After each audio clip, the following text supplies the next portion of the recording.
আল্লাহর হাবিব একদিন ফিতনার কথা বলছিলেন। আজকে যেমন মাহফিলে বয়ান হচ্ছে, এইরকম মাহফিল করতেছেন বিশ্বনবী সাহাবায়ে কেরামদেরকে নিয়ে বয়ান করছেন, কথা বলছেন, হাদিসগুলো শেখাচ্ছেন। কুন্না কুউদান ইনদান নবী সাল্লাল্লাহু আলাইহি সাল্লাম, আব্দুল্লাহ বিন ওমর বলে নবীজির সামনে আমরা বসা ছিলাম। আল্লাহর নবী আমাদের সামনে ফিতনার কথা বললেন, এত পরিমাণ বললেন, নবীজি ক্লান্ত হয়ে গেলেন। বলতে বলতে এমন এমন ফিতনা দেখবে, বিশৃঙ্খলা দেখবে, মারামারি কাটাকাটি দেখবে। বলতে বলতে নবীজি বললেন, শোনো, এমন একটা সময় আসবে দেখবা ফিতনাতুল আহলাস নামে একটা ফিতনা আসবে। কি নাম? সবাই কোন? মাদ্রাসার হুজুররা আপনারা একটু আগে কোন, ছাত্ররা তোমরা একটু আগে কো। কি নাম? আহলাস। কোন? কি নাম? এই শব্দটা সাহাবায়ে কেরাম জীবনে কোনোদিন আগে শুনে নেই, ওই দিন প্রথম শুনছে। সাহাবায়ে কেরাম বড় আগ্রহ নিয়ে বলছে, ওমা ফিতনাতুল আহলাস ইয়া রাসূলুল্লাহ, ফিতনাতুল আহলাসটা আবার কেমন ফিতনা? জীবনে তো আগে কোনোদিন শুনি নেই। আল্লাহ নবী বললেন, শোনো তাহলে, হারাবুন এমন ফিতনা আসবে, আহলাস মানে এমন ফিতনা হবে, মানুষ মানুষের ভয়ে ঘরে ঘুমাতে পারবে না, মানুষ মানুষের ভয়ে ঘরে থাকতে পারবে না, মানুষের ভয়ে ঘর ছেড়ে মানুষ পালা যাবে। ঠিক কিনা বলে? এই ফিতনা কি এখন আইসিনি? কি কর? একজনে কয় মাহফিলে চলতেছে। কিরে, মাহফিলের মধ্যে এরকম কোনো কাম নাই, কি কর? কিন্তু এইরকম ফিতনা এখন আছে না নাই? ঘরের ভিতরে ঘুমায় না কেন? বাঘ, ভাল্লুক, সিংহ, হায়না এগুলোর ভয় না, মানুষের ভয়ে ঘুমাইতে পারে না। ঠিক কিনা বলে? এই ফিতনার নাম নবীজি বলে গেছে হারাম, হারাম, হারাম। মানুষ পালিয়ে বেড়াবে একজন আরেকজনের ভয়। এই ফিতনা আপনার কাছে মনে হয় আসতে অনেক বাকি না, চলে আসছে? কেন আপনার কাছে নামাজ ভালো লাগে না? আপনি আরেকজনের ক্ষতি করতে ব্যস্ত, আপনি আরেকজনকে মারার জন্য প্ল্যান করেন। নামাজ আপনার কাছে ভালো লাগবে না। আজ থেকে আপনি নামাজের দিকে চলে আসেন। আপনাকে দিয়ে দিনকে যিনি বিজয়ী বানায় দিবেন তিনি কি? রাসূল এবার 2 নাম্বার ব্যাখ্যা করতেছে ফিতনার। লড়াই লেগে যাবে, সারা দুনিয়ায় মুসলমানদেরকে মারবে, মুসলমানদের সম্পদ লুণ্ঠন করে নিয়ে যাবে, ডাকাতি করবে, ডাকাতি করার পরে ধর্ষণ করে মুসলমানদেরকে মেরে ফেলবে, অন্যায়ভাবে হত্যা করবে। আজকে সারা পৃথিবীতে তো যুদ্ধ চলছে, আমাদের বাংলাদেশের দিকেও তাকায় দেখেন, ঘরের ভিতরে ঢুকে ডাকাতি করে, ধর্ষণ করে, মানুষ হত্যা করে পর্যন্ত পালায় যায়। ঠিক কিনা বলেন? তাহলে এই ফিতনা আসতে আর কি নাই? আরে কথা কয় না, আরো জোরে, বাকি নাই, পুরা চলে আসছে। এই সিরিয়াল কিন্তু আমি আমার জবান দিয়ে দিইনি, আবু দাউদের বর্ণনায় রসুল করিম সাল্লাল্লাহু আলাইহি সাল্লামের জবান দিয়ে দিয়েছেন। এরপর আল্লাহর হাবিব বললেন, ফিতনাতুস সাররা, সুখের একটা ফিতনা আসবে।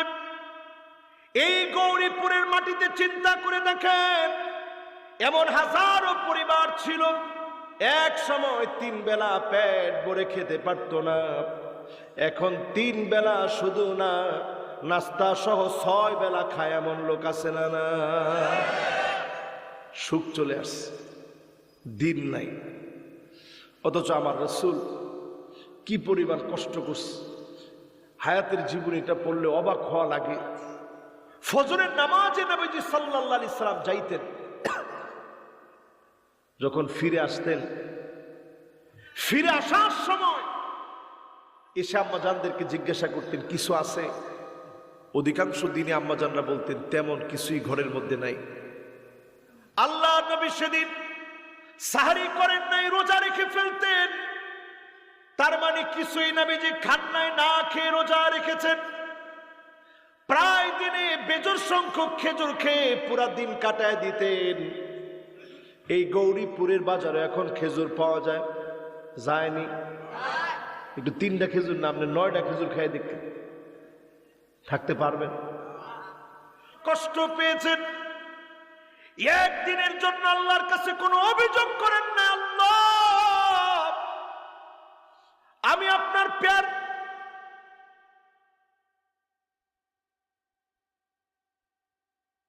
মাহবুব, কেন ক্ষুধার যন্ত্রণায় কষ্ট করি? শুধু যদি মনের ভিতরে একবারের জন্য আনতেন, আল্লাহ উহুদ পাহাড়টা আমি নবীর জন্য স্বর্ণ বানায় দাও। লাউ আরাত্তু, মুখে বলা লাগতো না। কুলতু হাদিসের ভিতরে আসে নাই, আরাত্তু এসেছে, মুখে বলা লাগতো না। অন্তরের ভিতরে যদি শুধু আসতো, লা সারাল উহুদু যাহাবা, গোটা উহুদ পাহাড়টা যিনি স্বর্ণ বানায়া নবীর ডান আর বাম দিক দিয়ে যিনি চলমান বানায় দিতেন, তিনি কে? এরপরের ফিতনার নাম ফিতনাতুস সাররা। সুখের ফিতনার ভিতরে আমরা আছি। কত সুন্দর দামি দামি পোশাক পরে মাহফিলের মধ্যে কথা বলি। এবছর আমি জর্ডানে গিয়েছি, আল্লাহ নবীর একজন সাহাবীর কবরের সামনে দাঁড়ায় চোখ ভিজে গেছে। শারাহবিল বিন হাসান এমন সাহাবী ছিলেন, আল্লাহ নবীর কাপড়ের মধ্যে একদিন শিলায় আর শিলায় কাপড় আর পরতে পারেন না। নবীজি শারাহবিল বিন হাসানার কাছে গিয়ে বললেন, এক টুকরা কাপড় দাও। শারাহবিল বিন হাসানা এক টুকরা কাপড় দিয়ে দিলেন। নিজে নামাজ পড়বে এমন কাপড় নাই, খাটের কিনারায় বসে নিজেকে কোন রকম ঢেকে, লজ্জাস্থান ঢেকে বসে আছে। ছোট্ট একটা কাপড় ছাড়া, তেমন কোনো কাপড় নাই, সতর ঢাকা ছাড়া। শারাহবিল বিন হাসানার শাশুড়ি এসে বললেন, ও শারাহবিল, তুমি কেন নামাজের দিকে যাও না? রগিমান ফুহ, তোমার নাক ধুলায় মলিন হয়ে যাক, কেন নামাজের দিকে যাচ্ছ না? শারাহবিল বিন হাসানা বললেন, আমার কাপড়টা বিশ্ব নবীকে দিয়েছি, আল্লাহর নবী পরবে এমন কাপড় নবীজির কাছে এখন নাই। এত কষ্ট করেছেন, তারপরে যিনি দিনকে বিজয়ী বানায় দিয়েছেন, তিনি কে? আম্মা জানের কাছে প্রশ্ন করা হয়েছে, ইন্তেকালের দিন নবীজি যে পোশাকটা পরছিল কেমন ছিল?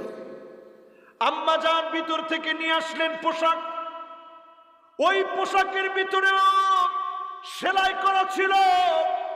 কষ্টের পর কষ্ট করার পরে ইদা যুকিরতু যুকিরতা মাই, আল্লাহর নাম যেখানে, আল্লাহর নামের সঙ্গে নবীজির নামকে যিনি সমুন্নত করে দিয়েছেন, তিনি কে? অনেক কষ্ট করছে।